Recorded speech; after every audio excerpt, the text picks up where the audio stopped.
In your previous interviews, you have said that there are actually two facets to the issue of jurisdiction of the ICC.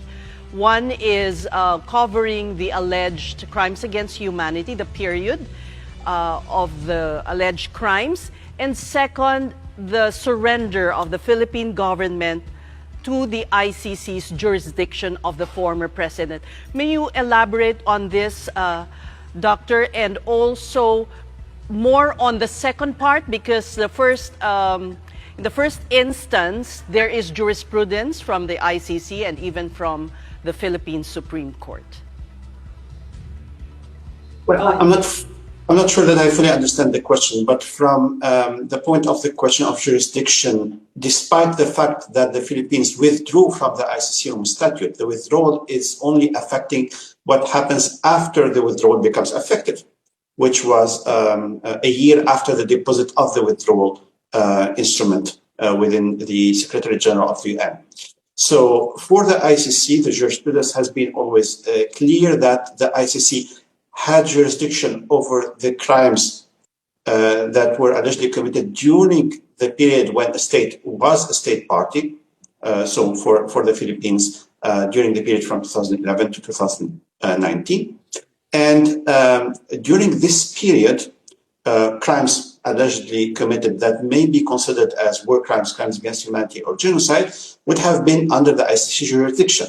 And the withdrawal of the Philippines does not affect this jurisdiction, and this jurisdiction can be activated, so cases can be brought before the ICC in relation to these crimes, even after the withdrawal of the Philippines. So this is a main element, that the investigation and the cases can start after the withdrawal, but they are only related to crimes that allegedly happened during the period when the Philippines were a state party. Now, the issue of the arrest and surrender of Mr. Duterte, it is something for which the court has always showed appreciation to the Philippines' commitment to the international accountability mechanisms. And it is important because we believe that justice should prevail, that truth has to be revealed, and there is a process for that, which is, in our instance, the international level process before the International Criminal Court. Dr. Abdallah, the chief legal counsel of the former president has indicated that he will bring this matter even before the confirmation of charges hearing. And so that is why we wanted you to elaborate on how this turnover or surrender by the Philippines, which was no longer a state party to the ICC at the time.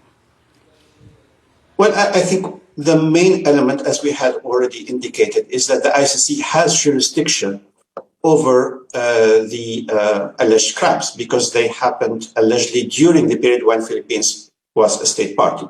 Now, the surrender of Mr. Duterte to the ICC is something that was, of course, the decision of the Philippines authorities. And if there is any question about whether it was lawful or not, it would have to be submitted to the judges. I cannot speculate what the judges might say, and then we will see what would be the outcome.